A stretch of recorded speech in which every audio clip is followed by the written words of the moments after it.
hanya dengan Rp15.000 per bulan, Anda telah turut berpartisipasi dalam menyebarkan dakwah bersama Tarbiyah Sunnah. Barakallahu fikum. Bismillahirrahmanirrahim. Assalamualaikum warahmatullahi wabarakatuh.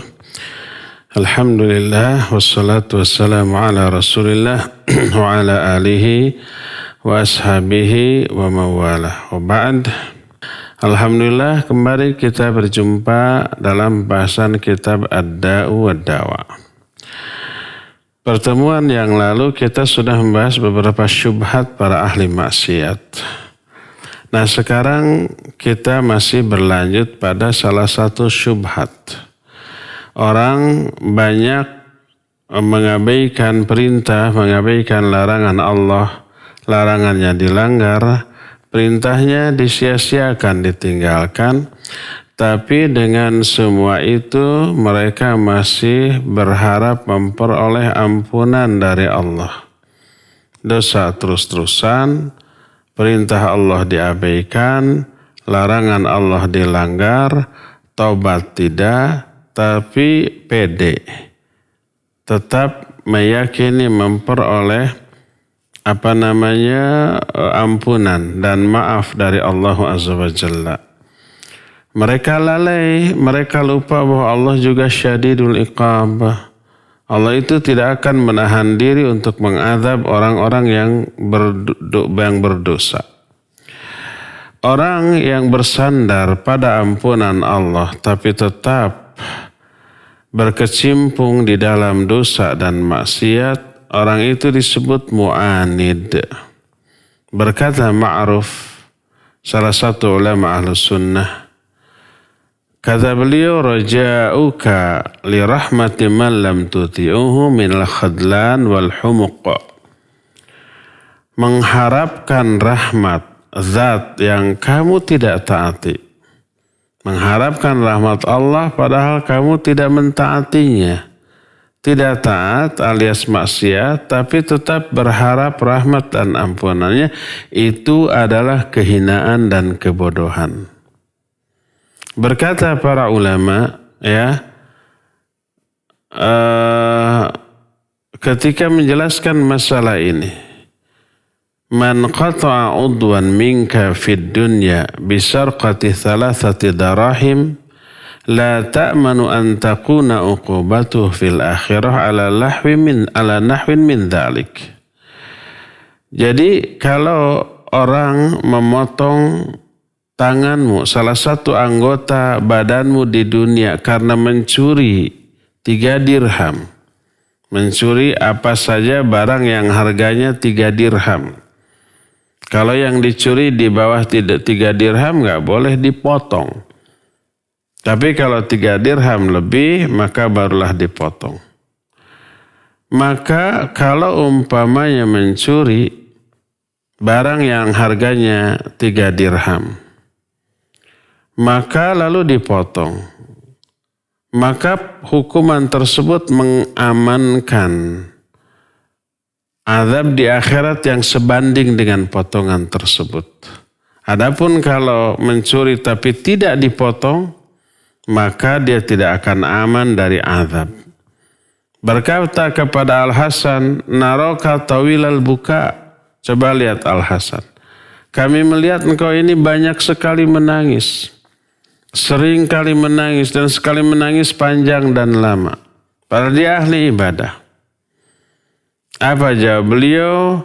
Akhafu ayatrahani finnar wala yubali. Aku khawatir Allah Azza wa Jalla akan mencampakkan aku ke dalam neraka dalam keadaan Allah enggak peduli.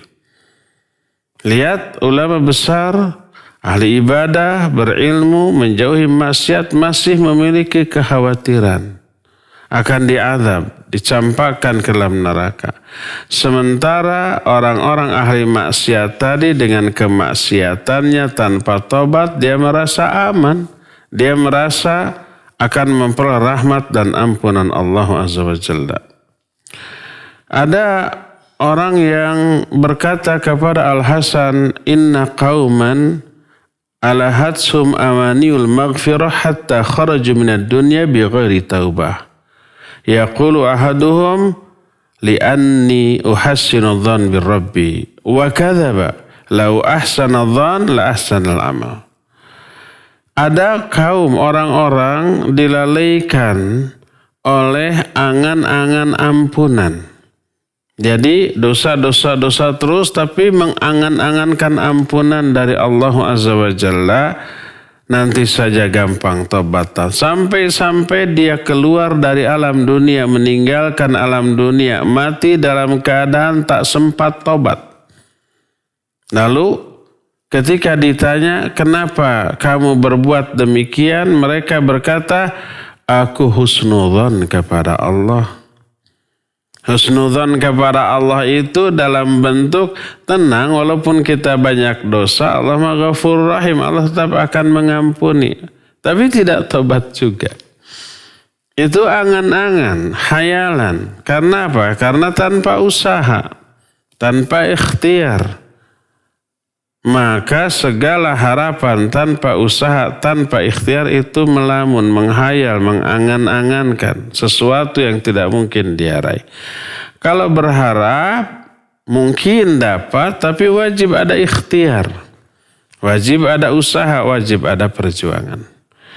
Maka kata Al-Hasan kadzaba, orang itu dusta. Bagaimana mungkin husnudzon kepada Allah tapi berbuat buruk? Beliau menyatakan seandainya dia husnudzon pasti dia akan membaguskan amalnya. Ada seseorang lagi bertanya kepada Al-Hasan, ya Aba Sa'id, kaifa nasna'u bimujalasati aqwamin bimujalasi aqwamin yukhawifunana hatta takada qulubuna tatiru. Faqal wallahi li an tashaba aqwaman yukhawifunaka hatta tudriku amnan khairul laka min an tashaba aqwaman yu'amminunaka hatta tulhiquhal makhawif. Orang bertanya kepada Al-Hasan, wahai Abu Sa'id, bagaimana sikap kita? Bagaimana pendapatmu bermuamalah, bergaul, bersahabat dengan orang-orang yang selalu mewasiatkan atau memberikan wejangan, nasihat, pelajaran yang membuat kami takut sampai-sampai hati kami ini melayang. Karena takut dengan apa?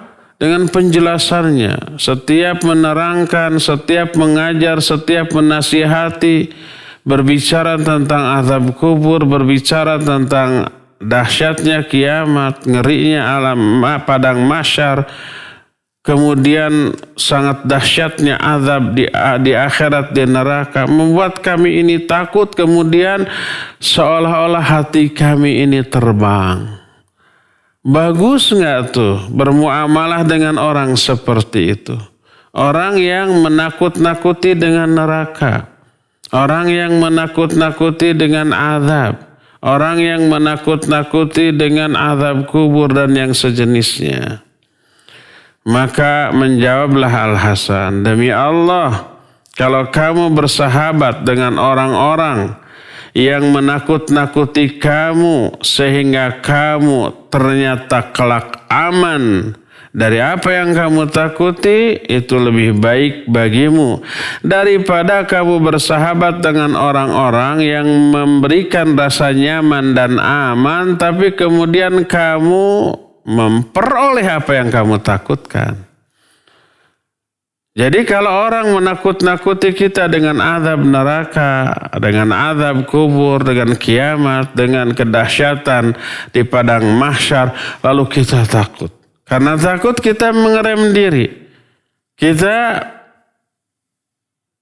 menghindari berbagai macam dosa dan maksiat karena takut dengan azab. Lalu kemudian kita memperoleh keamanan dari semua itu lebih baik daripada orang-orang yang menasihati, tenang wahai para pendosa, jangan khawatir. Tenang saja, tentramkan hatimu, Allah Maha Ghafurur Rahim. Di dunia aman, nyaman, ternyata dapat azab yang kita khawatirkan itu di akhirat. Nih ada beberapa nas, dalil dari hadis-hadis yang sahih tentang orang yang muslim, ahli ibadah, terpandang di tengah masyarakat. Tapi karena dosa-dosanya mereka terazab. Azab di alam kubur, terazab juga di akhirat di alam neraka. Dan ini yang disebut dengan tarhib atau takhwif. Takhwif itu menakut-nakuti. Tarhib itu ya yang membuat kita ngeri. Apa maknanya? Apa tujuannya? Agar kita waspada. Perasaan takut ini rem yang pakem dari semua dosa dan kemaksiatan. Allah berfirman, wa amma man khafa maqama rabbih wa nahan nafsa anil hawa fa innal jannata hiyal ma'wa. Adapun orang yang takut kepada ancaman Allah, lalu dia menahan diri dari hawa nafsunya, maka surgalah tempat kembalinya. Tuh, yang takut dia mengerem diri. Dikasih surga. Surganya 2 lagi. Allah menyatakan waliman khafa maqama rabbih jannatan. Bagi orang yang takut kepada ancaman Allah, bagi dia ada 2 surga tuh. Jadi rasa takut ini sangat penting untuk kita miliki. Pengerem dia, ya.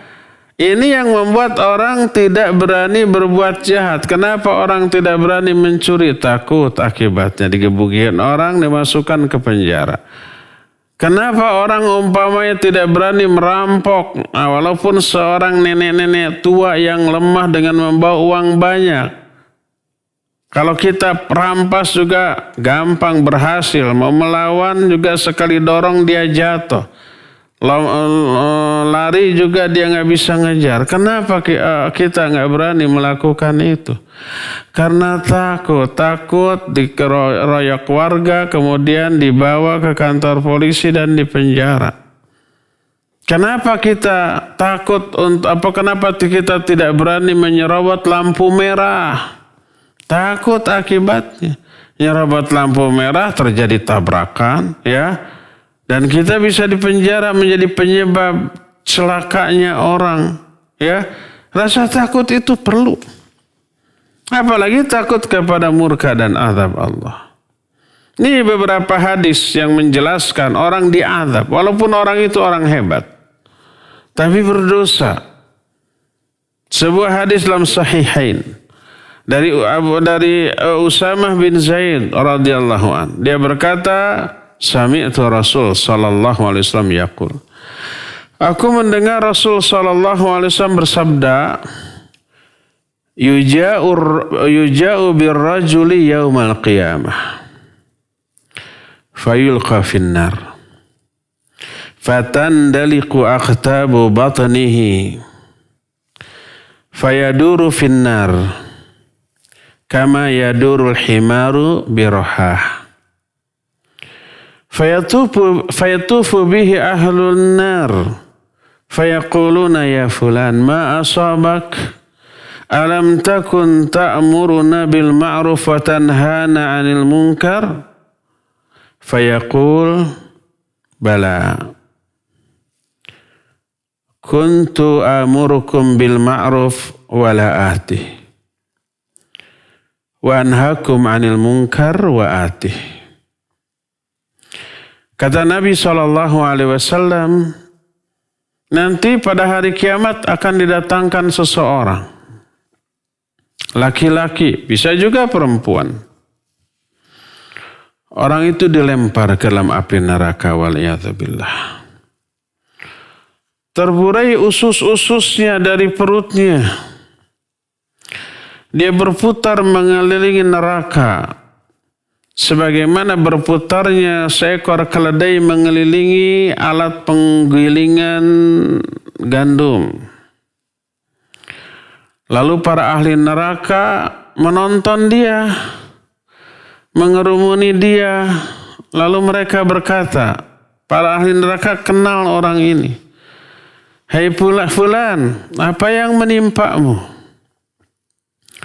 Bukankah dulu kamu orang yang suka menyuruh kami untuk berbuat kebaikan dan melarang kami dari kemungkaran?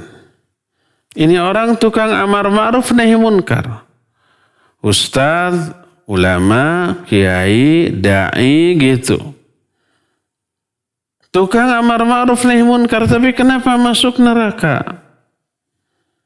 Berarti ini orang terpandang. Dia menjawab, iya. Dulu aku memerintahkan kalian untuk berbuat yang ma'ruf. Tapi aku sendiri tidak melakukannya. Dan dulu aku melarang kalian dari kemungkaran. Tapi aku sendiri masih melakukannya. Azabnya sangat dahsyat, khususnya terburai dalam neraka menjadi tontonan orang. Padahal di dunia orang ini dianggap orang yang baik. Orang yang beriman dengan kadar keimanan di atas rata-rata orang. Beramar ma'ruf nahi munkar. Menyampaikan ayat, menyampaikan hadis. Tapi apa yang diceramahkan bertolak belakang dengan apa yang dilakukan. Waliyadzubillah. Semoga Allah menyelamatkan kita dari hal ini. Ini salah satu contoh. Orang ini diazab karena dosanya. Padahal kebaikannya juga banyak. Bagaimana mungkin orang ahli maksiat tidak taubat masih berharap selamat dari azab? Hadis kedua diterangkan Imam Ahmad dalam kitab Musnadnya dari Abu Rafi. Dia berkata, marra Rasul sallallahu alaihi wasallam bil baqi. Faqala uffun lak. Fadhanantu annahu yuriduni. Faqala la. Walakin hadha qabru fulan ba'athuhu sa'iyan ala ali fulan faghalla namiratan faduri al'an mithluha finnar. Kata Abu Rafi, Rasul sallallahu alaihi wasallam melewati Baqi. Baqi itu pemakaman, kuburan umum. Ada para sahabat dikuburkan di sana, ya. Tiba-tiba beliau menyatakan, celaka kamu. Abu Rafi yang satu-satunya saat itu ada di sana terkejut. Aku menyangka yang dimaksud oleh Nabi SAW itu aku. Celaka kamu. Bayangkan, divonis celaka oleh Nabi SAW. Tapi kemudian Nabi SAW membantahnya, bukan. Yang aku maksudlah kuburan si fulan. Nih, dulu ketika dia masih hidup, aku mengutusnya untuk datang kepada keluarga fulan di tempat lain untuk menagih zakat. Sudah terkena kewajiban zakat. Diutus si fulan, tapi dia faghalla namiratan. Tapi dia ini kemudian bahasa kitanya mengkorupsi sebagian. Ada satu helai kain yang dia ambil. Tidak distorkan. Apa yang terjadi? Fadurri al'an mislaha minnar. Maka dia ini dipakai pakaian dari api neraka sebesar kain yang dia curi.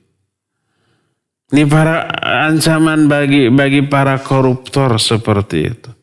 Dia sekarang diazab di alam kuburnya. Dipakaikan pakaian dari api neraka di alam kubur yang peroleh azab kubur. Waliyadzubillah.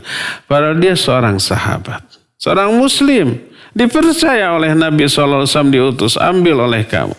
Waliyadzubillah. Ya. Ini kedua. Orang ini diazab. Bagaimana mungkin orang ahli maksiat tidak tobat merasa yakin selamat dari azab? Hadis ketiga masih dalam Musnad Imam Ahmad dari Anas bin Malik radhiyallahu an. Dia berkata bahwa Rasul alaihi salatu wasallam bersabda, marartu lailatan usriya bi ala qaumin yuqradu shifahuhum bimaqarid min nar. Faqultu man haula'i? Faqalu khutba'u min ummatik min ahli dunya. Kanu ya'muruna an-nasa bil birri wa yansawna anfusahum afala yaqilun. Kata Nabi alaihi salatu wassalam, pada malam ketika aku diisrakan, aku melewati suatu kaum.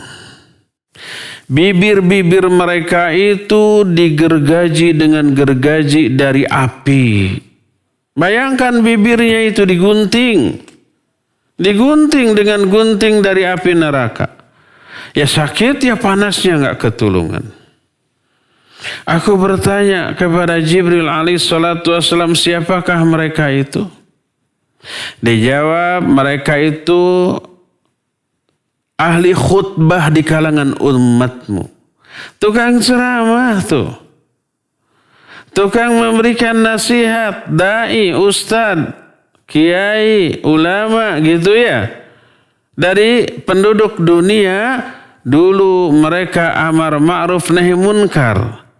Mereka dulu memerintahkan orang-orang berbuat kebaikan, tapi mereka sering melupakan diri-diri mereka. Tidakkah mereka ini berfikir? Allah berfirman dalam surah Al-Baqarah, "Atamuruna an-nasa bil birri wa tansawna anfusakum wa antum tatlunal kitab. Afala taqilun?"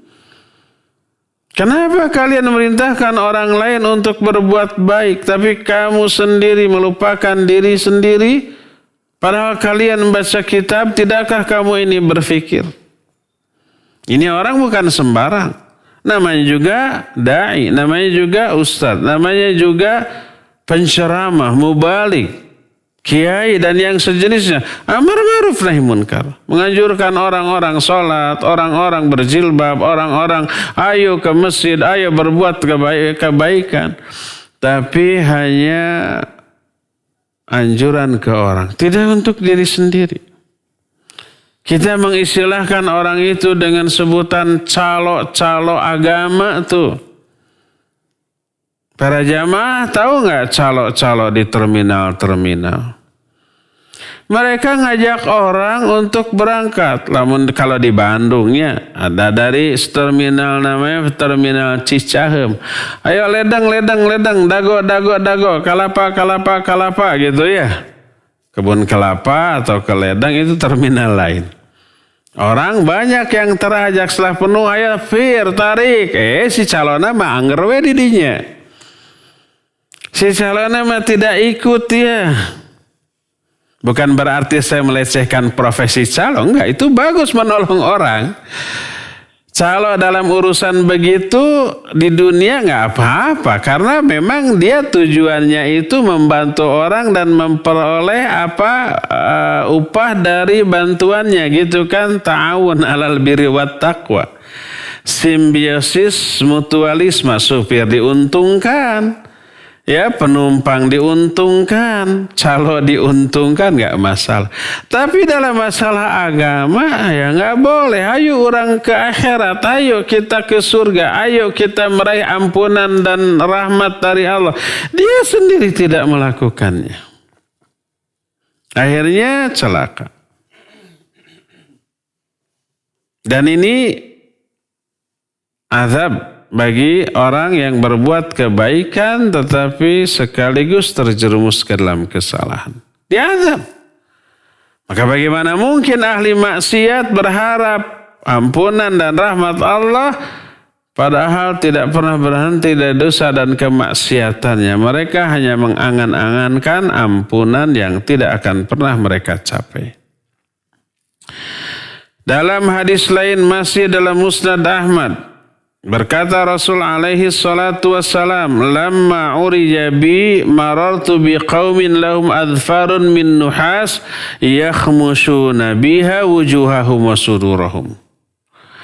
Faqultu man haula'i ya Jibril? Faqal haula'i alladhina kanu ya'kuluna luhuman nas wa yaqauna fi a'radihim." Kata Nabi alaihi salatu wassalam ketika aku mi'raj, Aku berjumpa dengan satu kaum. Mereka itu memiliki kuku-kuku dari logam. Kuku-kuku dari tembaga yang tajam. Panjang dan tajam. Bayangkan. Lalu mereka mencakar-cakarkan kuku-kuku mereka itu ke wajah-wajah mereka dan dada-dada mereka. Kebayang ya sakitnya perih. Ini wajahnya kayak apa? Rusak. Matanya tercungkil, ya, hidungnya juga copot dan seterusnya, dadanya berlumuran darah. Kita aja umpah kukunya sekarang bukan dari tembaga tapi dari tulang yang tipis. Menggaruk keasikan tuh ngegaruknya sampai lecet. Perih nggak tuh? Perih kan? Pasti semua orang pernah mengalami. Bayangkan ini kukunya dari tembaga, dari logam yang panjang dan tajam dicakar-cakarkan. Dicakar sama kuku biasa aja bisa terluka, berdarah. Apalagi ini sama kuku yang terbuat dari logam yang tajam. Ya. Aku bertanya, siapa mereka itu wahai Jibril? Maka dijawab oleh Jibril alaihissalatu wassalam, mereka adalah orang-orang yang suka memakan daging-daging manusia. Maksudnya bukan kanibal dalam makna yang sebenarnya, tapi menggibahi. Orang punya banyak aib, ada kekeliruan, ada kesalahan, ada dosa, diungkit-ungkit. Sesuai fakta, iya sesuai fakta. Itu yang namanya ghibah. Kalau tidak sesuai fakta namanya buhtan. Bahasa kitanya fitnah. Atadruna mal ghibah? Tahu nggak kalian apa itu ghibah? Kata Nabi alaihissalam, dzikruka akhaka bima yakrah. Kamu menyebut tentang saudaramu yang kalau dia dengar dia benci, dia tidak suka. Baik itu kesalahan dari segi perilakunya, keburukan akhlaknya, atau kecacatan fisiknya. Terus dia omong-omongkan. Sesuai dengan fakta? Iya sesuai. Dia kulitnya hitam bangetnya. Memang betul hitam. Tapi kalau dia dengar apa? Dia sakit hati. Dia nggak suka. Ya, termasuk akhlaknya, termasuk tingkah lakunya. Itu ghibah. Seorang sahabat bertanya, ya Rasulullah, ara'aita in kana fihi ma aqul? Wahai Rasulullah, bagaimana pendapatmu kalau dalam diri orang itu ada memang kejelekan yang aku omongkan? Omonganku itu sesuai fakta. Apa kata Nabi alaihissalam? In kana fihi ma taqul faqad igtabtahu. Kalau dalam diri orang itu ada kejelekan yang kamu omongkan, berarti kamu sudah menggibahinya. Tapi kalau dalam diri orang itu tidak ada keburukan yang kamu omongkan, faqad bahattahu. Kamu telah berbuat buhtan kepadanya. Buhtan itu lebih besar dosanya daripada ghibah. Karena ghibah itu hanya satu, yaitu ngomongin keburukan orang. Tapi tidak ada kedustaan. Sesuai fakta. Kalau buhtan ada dua. Selain ya memburukan orang lain juga ada nilai dustanya. Keburukan yang dia omongkan tidak ada dalam diri orang itu. Nah itu nanti akan diazab di alam kubur. Berupa apa? Berupa dipanjangkan kukunya. Dari logam dia cakar-cakarkan itu ke wajahnya dan ke dadanya. Berlumuran darah, iya. Nih, ini muslim, iya muslim. Oleh karena itu ya, kalau orang muslim berdosa seperti diazab, bagaimana mungkin orang bisa pede akan dapat ampunan dari Allah para dosa terus-terusan tanpa tobat dari dosa itu. Masih dalam Musnad Imam Ahmad diterima dari Anas bin Malik radhiyallahu an berkata kata Anas, kana Nabi alaihi salatu wasallam yukthiru ay yaqul ya muqallibal qulub tsabbit qalbi ala dinik. Nabi SAW sering kali berdoa dengan doa, wahai zat yang membolak-balikan hati, tetapkan hatiku di atas agamamu. Para sahabat kemudian bertanya, "Ya Rasulullah, amanna bik wa bima ji'ta bihi, fahal takhafu alaina?" Wahai Rasulullah, kami telah beriman kepadamu dan beriman kepada ajaran yang kau bawa. Apa engkau masih mengkhawatirkan kami? Bahwa kami itu nanti hatinya akan kembali belot gitu kepada kekufuran, kepada syirik, kepada kemaksiatan gitu. Apa engkau mengkhawatirkan kami? Apa kata Nabi SAW? Naam. Innal quluba baina isbi'aini min asabillah yuqallibuha kaifa sya'a. Ya, masih mengkhawatirkan kalian. Karena sungguhnya hati-hati manusia berada di antara dua jari, di antara jari-jari Allah. Lalu Allah bolak-balikan itu hati sekehendaknya. Sekarang iman. Besok lusa apakah masih dia dijamin masih iman? Enggak. Ada enggak para sahabat yang kelak kemudian ketika menjadi Nabi SAW masih ada mereka beriman. Tapi setelah Nabi wafat murtad? Banyak yang murtad. Tidak murtad, terjerumus ke dalam bid'ah khawarij, terjerumus ke dalam bid'ah syiah, dan yang lain-lainnya. Dan mati dalam keadaan buruk seperti itu. Bagaimana Nabi SAW tidak mengkhawatirkan para sahabat. Orang-orang yang dibimbing langsung oleh Nabi SAW. Khawatir belum? Apalagi kita yang kadar kualitas keimanan kita jauh di bawah para sahabat. Masih dalam Musnad Ahmad. Masih juga dari Anas bin Malik radhiyallahu an. Berkata Nabi SAW kepada Jibril. Kata beliau, Mali lam ara Mikail dhahikan qatta. Kenapa ya aku tidak pernah melihat Mikail ini tertawa sedikit aja, senyum dikit aja enggak? Apa kata malaikat Jibril? Ma dhahika mundu khuliqatin nar. Dia tidak pernah tertawa sejak diciptakannya neraka. Begitu ngerinya azab neraka, takut. Akhirnya tidak pernah beliau tersenyum apalagi tertawa. Kenapa ada orang yang masih merasa aman dari murka dan azab Allah dengan kemaksiatan yang tidak ditaubatinya hanya karena bersandar dengan cara penyandaran yang salah kepada luasnya ampunan Allah. Ya, Allah itu maha luas ampunannya bagi orang yang tobat. Yang tidak tobat mah ya tidak.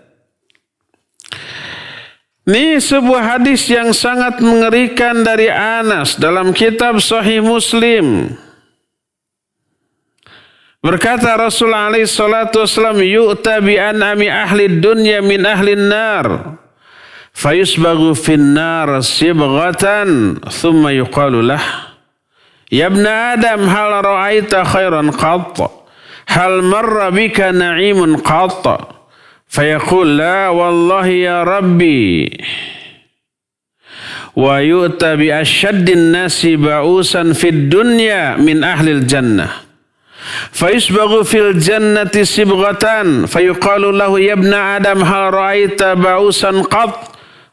Hal marra bika syiddatun qatta? Fayaqulu la wallahi ya Rabbi ma marra bi ba'usun qat wa la ra'aitu syiddatun qatta. Kata Nabi SAW, didatangkan orang ahli neraka yang dahulu ketika di dunia ini orang yang paling senang di dunia. Tidak pernah mengalami penderitaan. Dia kaya raya, dia berkuasa. Dan kakinya itu nyaris gak pernah injak tanah tuh. Dari rumahnya saja pakai gelar karpet langsung ke garasinya juga pakai karpet mungkin warna merah, langsung naik mobil, langsung mobil yang termewah, yang saking mewahnya tidak ada suara yang terdengar ke dalam, nyaman gitu ya, nggak ada guncangan. Jalan sejelek apapun enak aja nikmat karena suspensinya yang mungkin bagus. Harganya juga em-eman mungkin ya. Sampai di kantornya, sampai di hotel, sampai di bangunan lain langsung digelar karpet merah lagi tuh. Jalan di karpet merah lagi, dikawal. Pokoknya nggak pernah sakit, nggak pernah sedih, nggak pernah kecewa, nggak pernah mengalami penderitaan sekecil apapun. Dia senang terus. Kalau makan atau sarapan di Perancis, makan siangnya di mana tuh? Yang paling enak. Makan siangnya di Bali, enaknya di Bali. Makan malamnya di warteg. Pokoknya serba enak lah. Lalu orang yang paling senang di dunia ini dicelupkan satu celupan ke dalam api neraka. Blek langsung, cuma sedetik tuh. Gimana tuh? Setelah itu ditanya, wahai anak Adam, pernah nggak kamu mengalami kebaikan? Pernah nggak kamu merasakan kenikmatan ketika di dunia? Apa dia bilang? Demi Allah tidak pernah ya Allah. Tidak pernah mengalami kesenangan, tidak pernah mengalami kenikmatan, tidak pernah mengalami kebaikan. Padahal orang itu seumur hidupnya di dunia itu paling senang. Gak pernah menderita. Sekali dicelupkan ke dalam neraka seluruh memori kesenangan, kebahagiaan, kebaikan itu musnah, lenyap, hilang. Sampai dia katakan saya tidak pernah mengalami kebahagiaan, kesenangan atau kebaikan selama di dunia. Hanya satu celupan ke dalam api neraka. Celup langsung diangkat lagi. Lalu didatangkan lagi orang ahli surga yang ketika di dunianya orang ini paling menderita. Miskin, papa gitu ya. Dihina orang, dicela orang, tidak dilirik orang, sering lapar, sering haus, sering sakit. Tapi dia ahli ibadah. Ini orang paling menderita di dunia, nyaris tak pernah merasakan kebaikan, kebahagiaan, kesenangan. Nyaris berarti pernah lah. Sedikit tuh dikit. Orang ini orang paling menderita, tapi ahli surga. Lalu di akhirat dicelupkan ke surga satu celupan lalu diangkat lagi. Lalu ditanya, wahai anak Adam, pernah nggak kamu mengalami penderitaan atau keburukan? Apa dia jawab? Demi Allah aku tidak pernah mengalami keburukan ataupun penderitaan sedikit pun. Padahal seumur hidupnya dia menderita di dunia. Tapi satu celupan surga menghapus, menghilangkan seluruh memori buruk atau penderitaan yang pernah dialaminya di dunia. Hadis tersebut sahih diriwayatkan oleh Imam Muslim dalam kitab Sahih Muslim. Ini hadis kesekian yang menjelaskan tentang ada orang diazab karena dosa-dosanya. Padahal dia muslim, bahkan muslim yang mungkin secara sosial bagus di tengah-tengah atau dalam pandangan masyarakat sekitar. Seperti tadi. Ada mubalik, tukang amar ma'ruf nahi munkar tapi masuk ke dalam neraka. Ya pastilah dia punya banyak kebaikan tapi dia azab neraka. Kalau orang seperti itu aja diazab di alam kuburnya, diazab di alam di nerakanya, bagaimana mungkin orang ahli maksiat bisa merasa aman dengan dosa-dosa yang tidak ditobatinya hanya karena bersandar pada husnudzon yang salah kaprah kepada Allah Azza wa Jalla. Ini masih dalam Musnad Ahmad dari Al-Barra bin Azib radhiyallahu anhuma. Hadis ini panjang. Dia berkata, kharajna ma'an Nabi sallallahu alaihi wasallam fi jinazati rajulin minal ansar fantahaina ilal khabar. Suatu saat kami keluar bersama Rasul sallallahu alaihi wasallam mengiringi jenazah seorang laki-laki bangsa Ansar. Ketika kami sudah tiba di kuburan, walamma yulhad, maka kami tiba di kuburan dan setelah selesai prosesi penguburan. Fajalasa Rasul sallallahu alaihi wasallam wa jalasna haulahu ka'anna ala ru'usina at-tayr. Wa fi yadihi 'udun yankuthu bihi fil arad. Farafa ra'sahu. Setelah beres penguburan, Nabi SAW duduk. Kami pun duduk pula di sekitarnya. Yang pasti tidak menduduki kuburan ya. Duduk di tempat yang tidak ada kuburan. Karena terlarang menduduki kuburan, melangkahinya atau menginjaknya. Kami pun duduk di sekitarnya seolah-olah di atas kepala kami ada burung. Maksudnya tidak bergerak, ngeluk, tungkul gitu. Tertunduk. Tidak menengadah, tidak bergerak-gerak. Seolah-olah kalau di atas kita ada burung, agar burung itu tidak terbang lagi, kita diem gitu. Tidak bergerak, tidak bergeming sedikit pun. Di tangan Nabi SAW ada setangkai dahan. Lalu beliau tancap-tancapkan ke tanah. Lalu beliau menengadahkan kepalanya ke atas lalu berkata, Ista'idzu billahi min adzabil qabr. Berlindunglah kalian kepada Allah dari azab kubur. Beliau mengatakan itu 2 atau 3 kali. Kami pun lalu berkata, Na'udzu billahi min adzabil qabr. Lalu beliau bersabda, Innal abdal mu'mina idza kana fi inqita'i minad dunya wa iqbali minal akhirah. Nazala ilaihi malaikatu minas sama bayadul wujuh ka'anna wujuhahumus syams.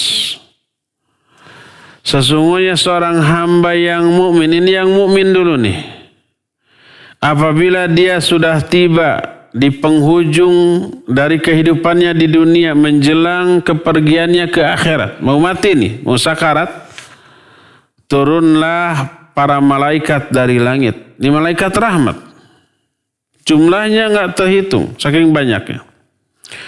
Wajah mereka itu putih bercahaya seolah-olah wajah mereka itu matahari. Mereka datang membawa kain kafan dari surga dan aroma wewangian juga dari surga. Sampai mereka duduk di sekitar orang mukmin yang akan mati ini dengan radius sejauh mata memandang. Kemudian datanglah malakul maut. Saya tidak bacakan teks aslinya karena kepanjangan. Langsung terjemahannya. Datanglah malakul maut sehingga dia duduk di samping kepala orang yang akan mati itu lalu berkata, keluarlah wahai jiwa yang tenang, keluarlah menuju ampunan dari Allah dan keridhoannya. Maka keluarlah sang ruh mengalir bagaikan aliran air dari gelas yang ditunggingkan. Air ada gelas ditunggingkan. Apa yang terjadi? Si air itu mengalir keluar secara deras tanpa tersendat. Diambillah oleh malakul maut. Dan tidaklah berhenti di tangan malakul maut kecuali langsung diestafetkan, diambil oleh malaikat rahmat yang mengelilinginya sampai diletakkan di atas kain kafan dari surga. Ditaburkan wewangian dari surga. Keluarlah aroma wewangian seperti aroma minyak kasturi yang lebih wangi daripada seluruh minyak kasturi yang ada di muka bumi. Wanginya luar biasa. Lalu para malaikat membawa naik ruh tersebut ke atas langit. Tidaklah mereka berpapasan di tengah jalan dengan serombongan malaikat langit. Kecuali para malaikat yang berpapasan ini bertanya, ruh siapa yang baik ini? Wangi. Dijawab ini ruh fulan bin fulan. Disebut dengan sebaik-baik nama yang dahulu dia dinamai dengan nama itu ketika di dunia. Sampai tiba di langit dunia. Langit terdekat. Kemudian mereka minta dibukakan pintu langit, lalu dibukakanlah. Terus kemudian disangga, diestafetkan ke malaikat langit pertama, langit kedua, terus langit berikutnya sampai tiba di langit ketujuh. Setelah tiba di atas langit ketujuh, Allah Azza wa Jalla berfirman, Uktubu kitab abdi fi iliyin, catatkan catatan hambaku ini di iliyin. Wa'iduhu ilal arad, lalu kembalikan lagi ke tanah. Fa inni minha khalaqtuhum wa fiha u'iduhum wa minha ukhrijuhum taratan ukhra. Karena aku telah menciptakan mereka dari tanah, ke tanah pula aku akan mengembalikan mereka, dan dari tanah pula aku akan mengeluarkan mereka nanti. Lalu dikembalikanlah ruhnya ini kembali ke tanah, kembali ke jasadnya yang sudah dikuburkan di dalam tanah, lalu hidup lagi. Maka datanglah dua malaikat, datangnya ke alam kubur. Berjumpanya ruh dengan jasad itu di alam kubur, bukan di kuburan. Lalu bangkit, kata dua malaikat ini, ditanyalah dia, Man Rabbuk? Siapa Rabbmu? Karena dia orang mukmin, dia menjawab, Rabbi Allah. Rabbku adalah Allah. Ditanya lagi, Ma dinuk, apa agamamu? Dia menjawab, Dini al-Islam, agamaku Islam. Ditanya lagi, Ma hadzal rajul ladzi bu'itsa fikum?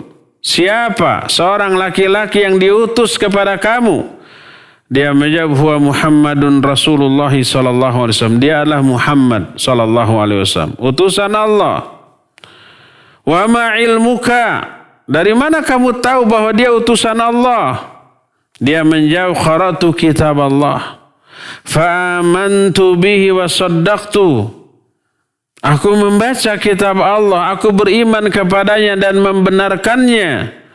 Fayunadi munadim minas sama, maka ada seruan yang menyeru dari langit, an sadaqa abdi, hambaku ini telah benar. Fafrishuhu minal jannah wa albisuhu minal jannah waftahu lahu baban ilal jannah. Hamparkan bagi dia kasur dari surga, berikan pakaian bagi dia dari surga, dan bukakan bagi dia pintu menuju surga. Dibukakan pintu menuju surga ke alam kuburnya. Maka bertiuplah aroma surga, wewangian surga, dan hawa angin dari surga. Sejuk, adem, wangi. Aduh, luar biasa. Ini di alam kuburnya. Fayufsahu lahu fi qabrihi mudda basarihi, maka lalu diluaskan di alam kuburnya dengan luas sejauh mata memandang. Ya Allah, jadikan kami orang-orang yang seperti ini, menikmati nikmat kubur, selamat dari fitnah kubur, aman dari azab kubur. Semoga kita semua, saya dan seluruh pendengar yang ada di mana saja, oleh Allah Azza wa Jalla ditakdirkan wafat sebagai seorang mukmin seperti ini, mampu menjawab fitnah kubur, selamat dari azab kubur, dan memperoleh nikmat kubur. Allah, amin ya Allah ya Rabbal alamin. Kata Nabi SAW, lalu datanglah seorang laki-laki yang wajahnya elok, bagus, pakaiannya bagus, aroma badannya juga wangi. Sikapnya santun, tutur katanya juga sopan enak. Lalu berkata, Abshir billadhi yasurruk, hadha yawmuka alladhi kunta tu'ad. Berbahagialah engkau dengan apa-apa yang menyenangkan engkau. Inilah hari yang telah dijanjikan untukmu. Di alam kubur ada orang sebagus itu tuh. Dijawab, man anta fawajhuka alwajhul ladzi yaji'u bil khair. Siapakah kamu ini?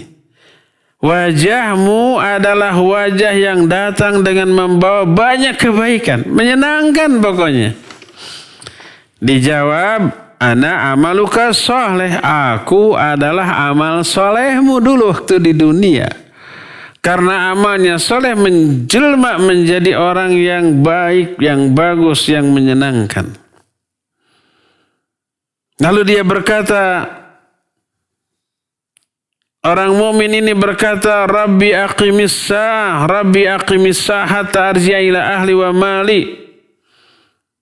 Sebelum kalimat itu, orang itu berkata lagi, demi Allah, ma'alimtuka inna annaka syari'un fi ta'atillah wa batiyun fi ma'syatillah fajazakallahu khaira.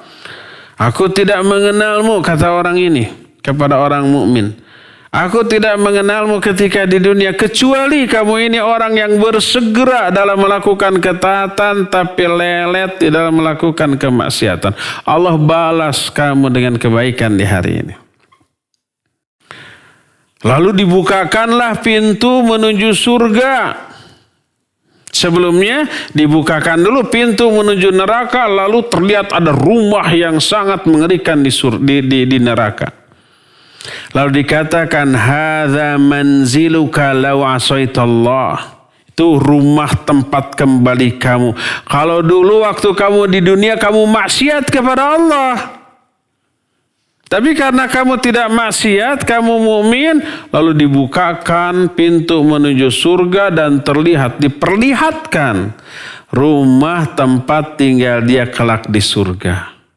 Begitu jreng, ada rumah mewah dengan segala perabotannya yang terbuat dari emas perak. Dan bidadari-bidadari surga, calon-calon istrinya nanti ketika dia di surga, wah sumringah, gemes gerget ingin segera. Lalu berkata, ya Allah segerakan kiamat.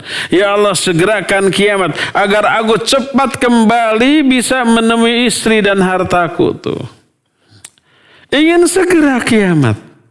Karena sebelum kiamat belum bisa masuk sana.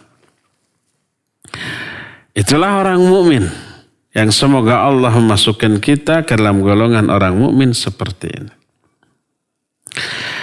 Adapun orang kafir bila dia sudah sampai di akhir masa kehidupannya di dunia menjelang kepergiannya ke akhirat, turun malaikat dari langit. Wajah mereka hitam. Mereka datang dengan membawa musuh bahasa Arab. Maknanya adalah musuh itu kain yang sangat kasar. Yang apabila kena kulit sakit dan perih serta gatal.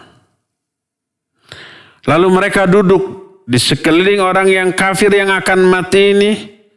Dengan radius sejauh mata memandang, lalu datanglah malakul maut. Dia duduk di samping kepalanya.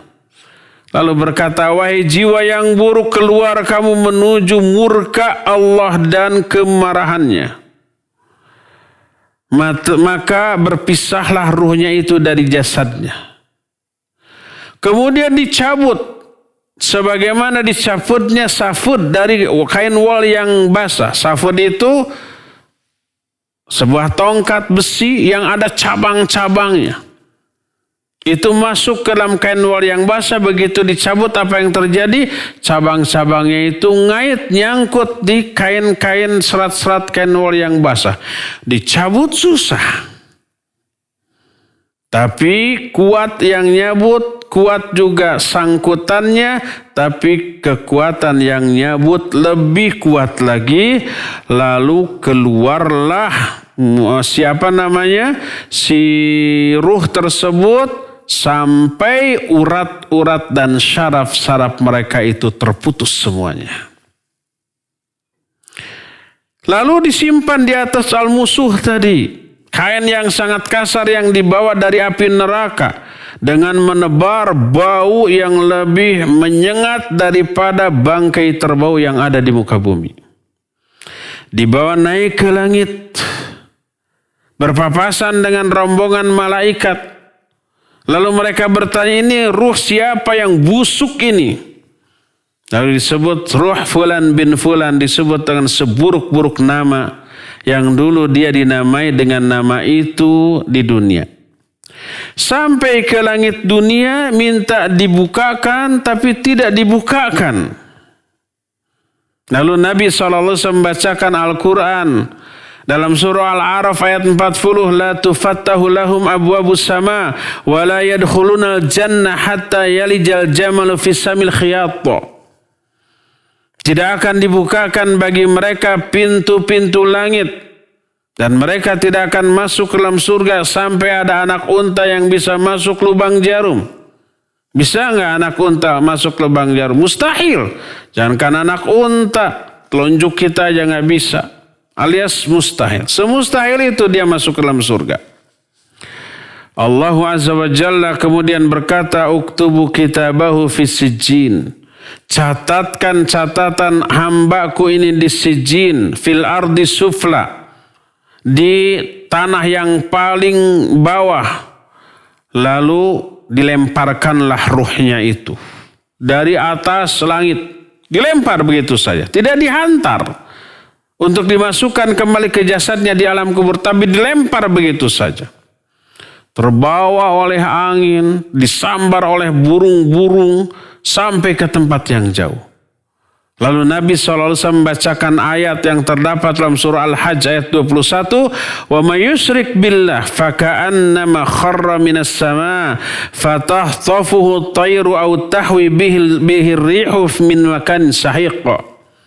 Siapa orang yang menyekutukan Allah, syirik kepada Allah, seolah-olah dia itu jatuh dari atas langit, lalu disambar oleh burung-burung dan dibawa oleh angin ke tempat yang sangat jauh. Dikembalikanlah lagi ke jasadnya di alam kubur. Datang dua malaikat lalu menyuruhnya duduk, lalu ditanya, siapa Rabbmu? Dia menjawab, aku tidak tahu. Apa agamamu? Dia hanya menjawab, aku tidak tahu.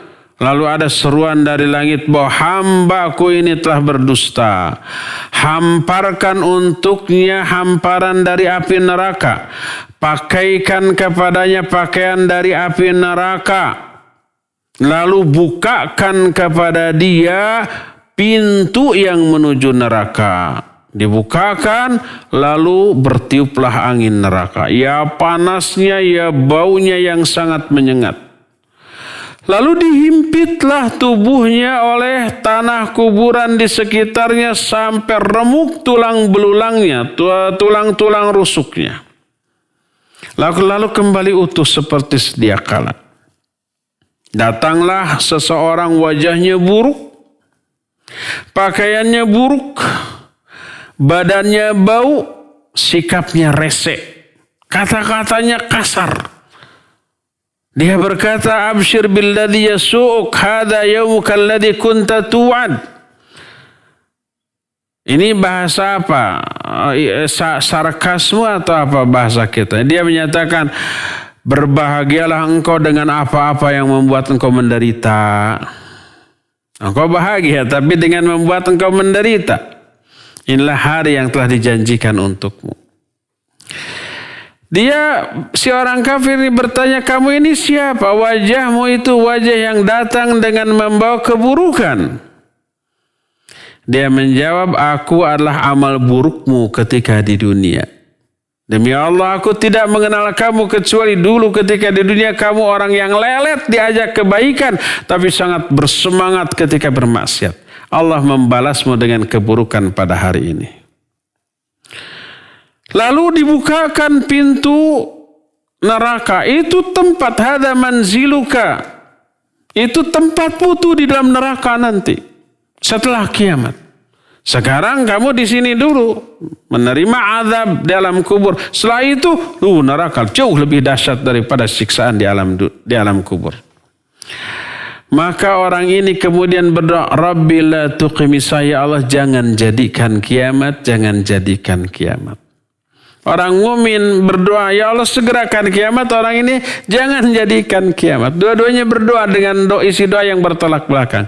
Kira-kira doa siapa yang dikabul? Doa orang mumin atau orang kafir? Tidak ada yang dikabul. Kiamat terjadi bukan karena doa mereka, tapi waktu yang sudah Allah tetapkan. Itu hanya ungkapan perasaan mereka. Lihat, hadis ini menjelaskan tentang adanya azab bagi orang-orang durhaka, maka bagaimana mungkin para ahli maksiat yang tidak tobat dari kemaksiatannya begitu pede untuk memperoleh rahmat dan ampunan dari Allah Subhanahu wa taala. Hadis-hadis yang lain yang senada dengan ini amat sangat banyak, tapi nanti akan kita teruskan di pertemuan hari Senin yang akan datang. Untuk sekarang cukup sampai di sini saja dulu dan kita masuki sesi tanya jawab. Wa sallallahu ala nabiyina Muhammadin wa ala alihi wasallam. Mangga, Cep. Syukran Ustaz atas pemaparan materi yang disampaikan. Ikhwati iman azanillahu wa iyyakum, para pendengar, pemirsa dan jamaah Majelis Ta'lim Mumtaz Indonesia. Silakan bagi antum yang akan bertanya bisa melalui line telepon di nomor 022 86862637 atau bisa melalui pesan singkat ke nomor 0811 227 1476.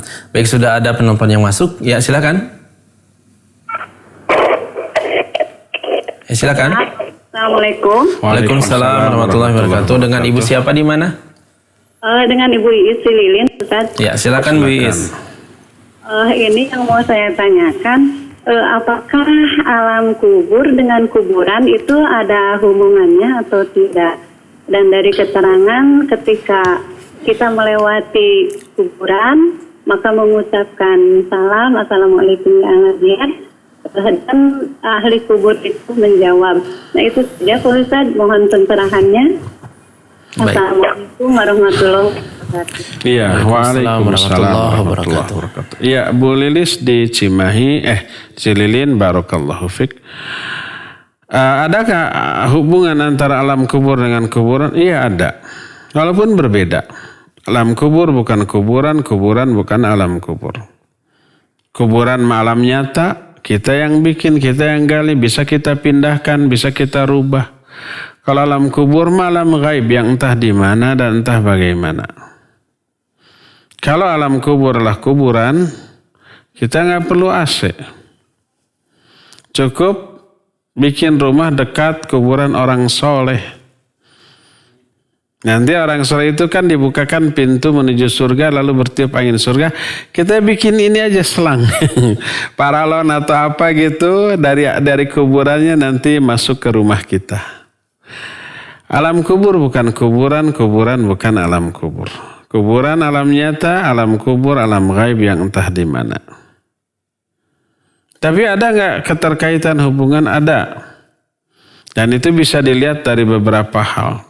Pertama seperti yang Bu Lilis katakan tadi, Nabi SAW melewati kuburan. Lalu beliau mendengar suara jeritan di alam kubur tersebut. Dan itu menunjukkan dekat antara alam kubur dengan kuburan. Ya, itu yang pertama. Yang kedua, para ulama menjelaskan hubungan antara alam kubur dengan kuburan ibarat ruh orang yang tidur di alam mimpi dengan jasadnya di mana? Di atas kasur. Kadang-kadang orang yang mimpi berpengaruh kepada jasadnya, badannya di tempat tidur. Orang umpamanya dikejar-kejar penjahat, dikejar-kejar binatang, dia teriak-teriak di dalam mimpinya. Dan betul, jasadnya di tempat tidurnya teriak-teriak. Ketika umpamanya mimpi menendang, betul-betul jasadnya menendang. Ketika mimpi kencing, betul-betul ngompol. Ketika di alam mimpinya mengalami mimpi hubungan suami istri, betul-betul dia ini junub. Ada hubungan? Ya ada. Ya. Seperti itulah hubungan alam kubur dengan kuburan. Jasadnya di kuburan. Kemudian dia mengalami azab di alam kubur. Seringkali ada efek.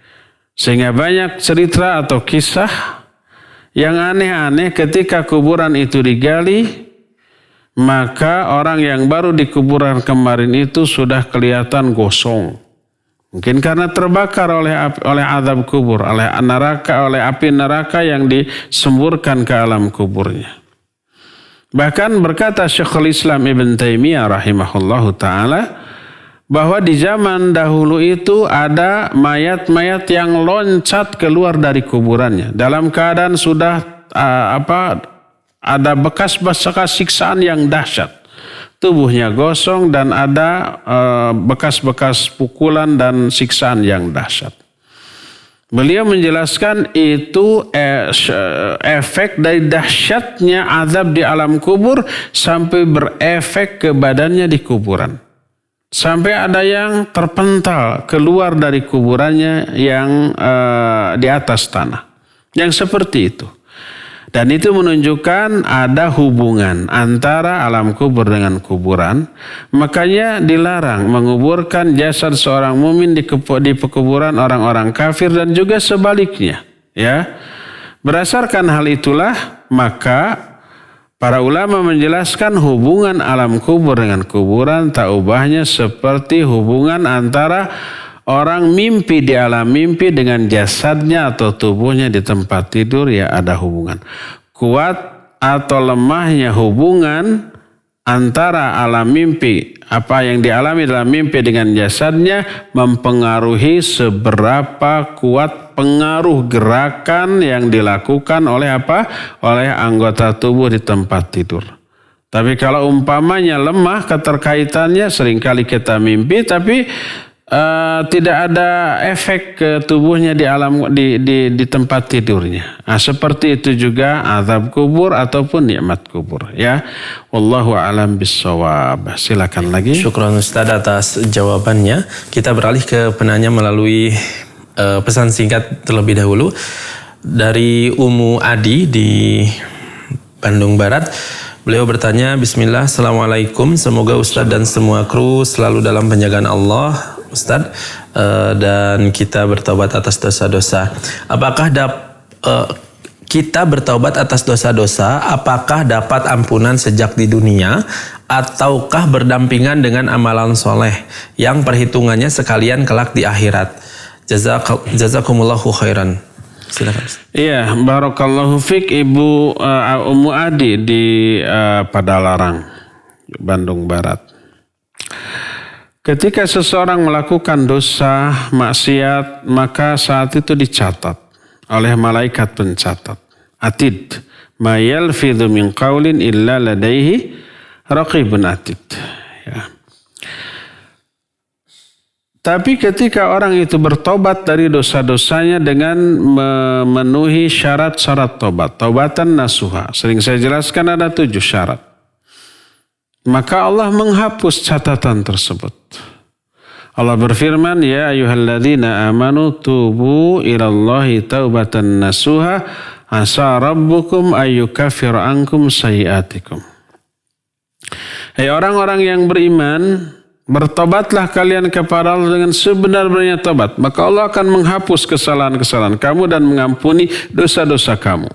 Dihapus catatan itu. Sehingga nanti sampai di akhirat ketika buku catatannya dibagikan tidak ada lagi bekas dari itu. Ya, itu kalau tobat. Bagaimana kalau tidak tobat? Mungkin nggak diampuni? Mungkin. Terbawa sampai akhirat tapi nanti di akhiratnya diampuni. Ini yang dimaksud dengan ayat innallaha la yaghfiru ayyushraka bihi wa yaghfiru ma duna dzalika liman yasha. Sesungguhnya Allah tidak akan mengampuni dosa syirik. Ini kalau tidak tobat, terbawa mati, tidak akan diampuni. Wa yaghfiru ma duna dzalika, tapi akan mengampuni dosa selain syirik. Ini juga bagi yang tidak tobat. Apakah semuanya? Enggak. Liman yasha bagi orang-orang yang dikehendaki. Nanti akan dihapus oleh kebaikan-kebaikannya yang banyak, amal-amal solehnya yang banyak. Atau oleh doa orang lain bagi dia, memintakan ampunan bagi dia. Kan ada di dalam sholat, ataupun di luar sholat. Di dalam sholat jenazah jelas gitu ya. Nah termasuk juga apa? Infak-infak dan sedekah. Ya, kebaikan-kebaikan akan menghapus dosanya. Kemudian ucapan yang baik, berpegang teguh kepada sunnah Nabi SAW itu mengampuni dosa-dosa. Walaupun dia tidak tobat dari dosa itu. Sehingga Nabi SAW menyatakan, innallaha sayukhlisu rajulan min ummati ala ru'usil khalaiqi yaumal qiyamah. Allah itu akan menyelamatkan salah seorang dari umatku di hadapan semua makhluk pada hari kiamat. Ya, Allah panggil seorang mukmin, kemudian Allah tutupkan sater, gordeng, penutup. Lalu Allah bertanya, atarifu dzamba kada wa kada fi yaumi kada wa kada, kamu ngaku nggak dosa-dosa kamu ini di hari ini?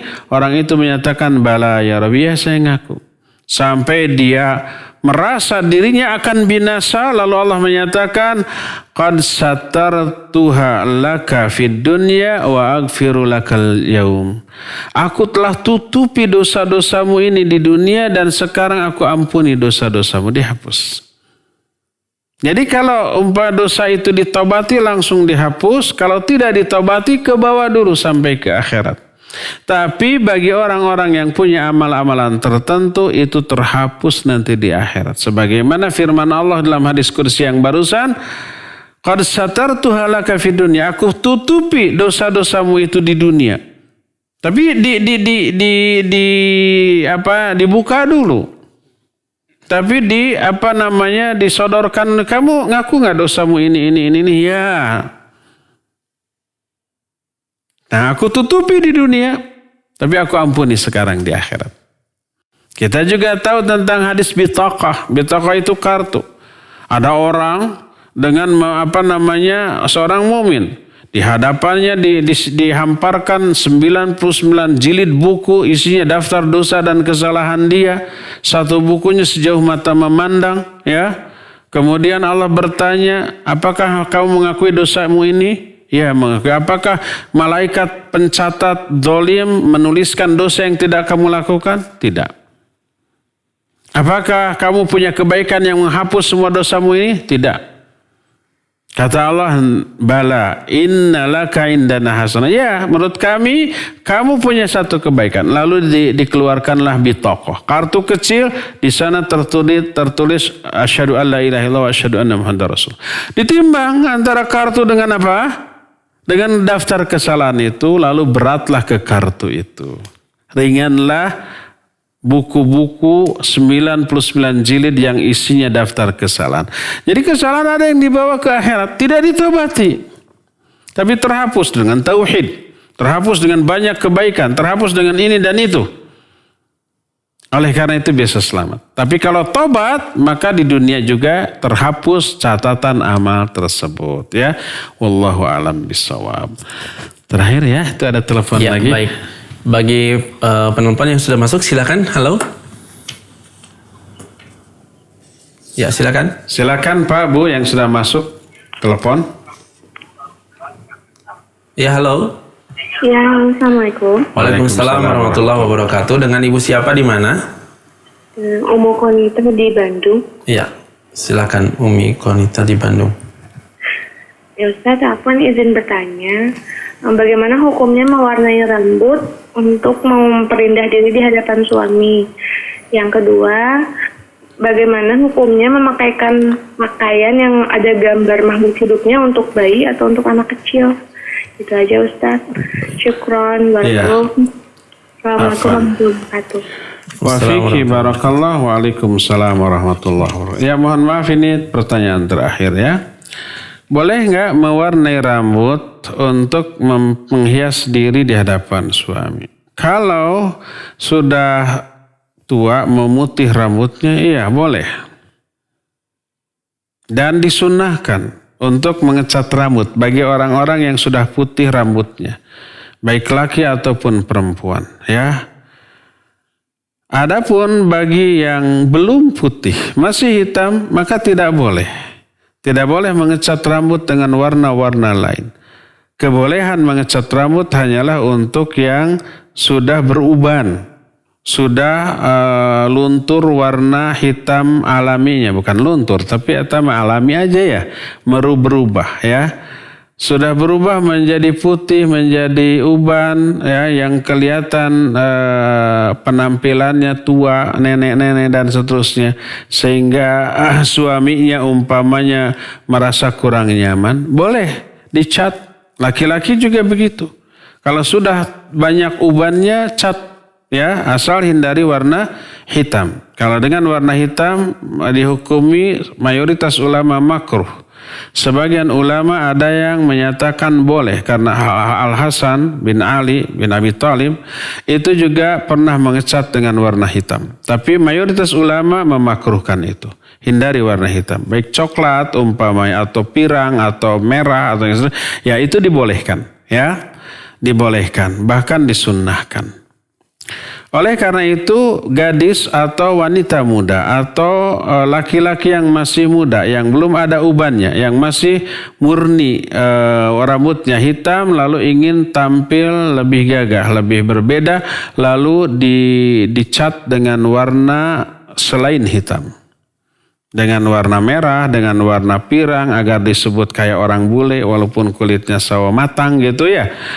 Maka itu tidak boleh dan itu termasuk hal yang terlarang. Ini yang pertama. Yang kedua, boleh nggak memakaikan anak-anak pakaian yang ada gambar? Ya tidak boleh juga. Usahakan kalau toh bergambar bermotif, umpamanya motif tumbuh-tumbuhan ataupun bangunan atau kendaraan mobil ataupun angka-angka gitu, hindarkan makhluk-makhluk yang bernyawa ya. Ya cukup ya, sampai di sini saja. Insyaallah kita akan lanjut di hari Senin yang akan datang. Subhanakallahum bihamdik asyhadu an la ilaha illa anta astaghfiruka wa atubu ilaik. Walhamdulillahirabbil alamin. Wassalamualaikum warahmatullahi wabarakatuh.